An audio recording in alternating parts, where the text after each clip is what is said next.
پیغمبر محمد صلی اللہ علیہ وسلم کی گستاخی پر جب سلطان عبد الحمید کے غصے سے کانپ اٹھا تھا پورا یورپ، جانیے پورا واقعہ۔ جب سلطان حمید نے اس بات کو سنا کہ فرانس کے ایک تھیٹر میں حضور کی شان میں گستاخی کا ڈرامہ پیش کیا جائے گا تو خلیفہ نے حکومتی عہدیدار سے فرانس کے اخبار پیش کرنے کے لیے کہا۔ اس کے بعد کہا کہ انہیں اسے اونچی آواز میں پڑھنا شروع کیا جائے۔ سلطان جلال اور غصے کی حالت میں ان کا جسم کانپ گیا تھا، جبکہ آپ کا چہرہ لال ہو گیا تھا۔ وہاں پر موجود عہدیدار سے سلطان نے کہا کہ اخبار میں ایک نیوز آئی ہے جس میں فرانس کے اس اخبار میں نیوز چھپی ہے کہ ایک شخص نے ایک ڈرامہ لکھا ہے جس میں حضور صلی اللہ علیہ وسلم کا کردار بھی بنایا ہے۔ یہ ڈرامہ آج رات پیرس کے تھیٹر میں چلے گا۔ اس ڈرامے میں ہمارے نبی کی شان میں گستاخیاں کریں گے۔ سلطان نے آگے کہا کہ اگر وہ میرے بارے میں کہتے ہیں تو مجھے کوئی غم نہیں، لیکن اگر ہمارے دین اور نبی کے بارے میں گستاخیاں کرتے ہیں تو میں جیتے جی مر جاؤں گا۔ میں تلوار اٹھا لوں گا، یہاں تک کہ میں اپنی جان ان پر فدا کر دوں گا، چاہے میری گردن کٹ جائے یا پھر میرے جسم کے ٹکڑے ٹکڑے ہو جائے، تاکہ کل مجھے قیامت کے دن ہمارے نبی کے سامنے شرمندگی نہ ہو۔ میں انہیں برباد کر دوں گا۔ ہم جنگ کریں گے، یہ لوگ برباد ہو جائیں گے اور راکھ ہو جائیں گے۔ اسی بیچ میں سلطان نے فرانسیسی سفیر کو طلب کرنے کے احکامات جاری کر دیے۔ کچھ ہی دیر میں خلیفہ دربار میں روایتی لباس، جس کو فخرانہ جو شیاد فرانسیسی سفیر پر ہیبت ڈالنے کے لیے کیا گیا تھا، فرانسیسی سفیر ان کے سامنے حاضر تھا۔ سلطان کی حالت دیکھ کر اسے لگ گیا تھا کہ مجھے بنا وجہ دربار میں نہیں بلایا گیا ہے۔ سفیر کے ماتھے پر پسینہ آ چکا تھا۔ سلطان نے فرانسیسی سفیر سے معلوم کیا کہ سفیر صاحب، ہم مسلمان ہیں اور ہم نبی سے بہت زیادہ محبت کرتے ہیں، اپنی جان کو قربان کرتے ہیں۔ سلطان نے آگے کہا کہ ہم نے سنا ہے کہ آپ نے ایک تھیٹر ڈرامہ بنایا ہے جو نبی پاک کی گستاخیوں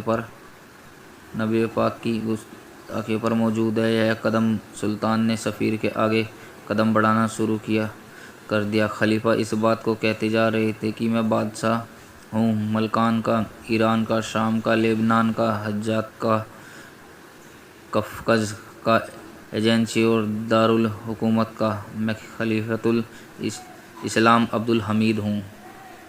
یہاں تک کہ سلطان سفیر کے پاس پہنچ گئے۔ سفیر ڈرا ہوا تھا۔ خلیفہ نے فرانسیسی سفیر کی آنکھوں میں آنکھیں ڈال کر کہا کہ اگر تم نے اس ڈرامے کو نہیں روکا تو میں تمہاری دنیا کو ختم کر دوں گا۔ سفیر اس بات کو سن کر فوراً دربار سے نکل گیا۔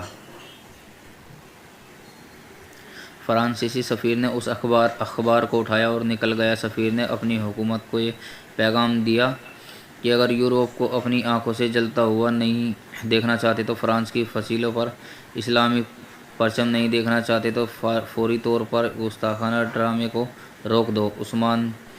عثمانی لشکر حکم کے انتظار میں کھڑے ہوئے تھے۔ ان کے جہاز بندرگاہ پر حکم کے انتظار میں تھے۔ اس کے بعد پیدل فوج، چھاؤنیاں چھاؤنیوں سے نکل چکے تھے۔ خلیفہ نے خود اپنی زبانوں ایک سیکیوکر لکھوایا جو کچھ اس طرح سے تھا: فرانسیسیوں کی اسلام کے خلاف کارروائی حد سے زیادہ بڑھ گئی ہے۔ ہم پھر بھی پاس ادب رکھے ہوئے ہیں۔ اب ہمارے صبر کا پیمانہ بھر چکا ہے۔ اب ہم خلافت کا پرچم بلند کرنے جا رہے ہیں، فرانسیوں سے جنگ کرنے جا رہے ہیں۔ خلیفہ جب اپنے کمرے میں موجود تھے تو عہدیدار بنا اجازت کے ہی کمرے میں آ گیا اور بولا، جناب، ایک خوشخبری ہے۔ حضور، فرانسیسیوں نے اس ڈرامے کو ہی نہیں روکا بلکہ اس تھیٹر کو ہمیشہ کے لیے بند کر دیا ہے جس نے نبی کی شان میں گستاخیاں کرنے کا ارادہ کیا تھا۔ اس کے بعد خلیفہ کو زبان سے صرف الحمدللہ ہی نکلا۔ حکومتی عہدیدار نے خلیفہ کو بتایا کہ پورے عالم اسلام کی طرف سے ان کے لیے شکریہ کا پیغام آ رہا ہے۔ انگلستان لیورپول کے ایک اسلامی تنظیم نے اس ڈرامے کے روکے جانے کی خبر دی ہے۔ غیر مسلم بھی سڑکوں پر اتر آئے کہ ہم مسلمان کے رسول کی گستاخی برداشت نہیں کر سکتے ہیں۔ عبدالحمید کی گردن اللہ کی بارگاہ میں سجدہ بسجود ہو چکی تھی، آنکھوں سے آنسو جاری ہو گئے۔ اے پاشا، مجھے عزت صرف اس لیے ملی ہے کہ میں اسی دن ادنا سا خادم ہوں، مجھے کسی بڑے لقب کی ضرورت نہیں ہے۔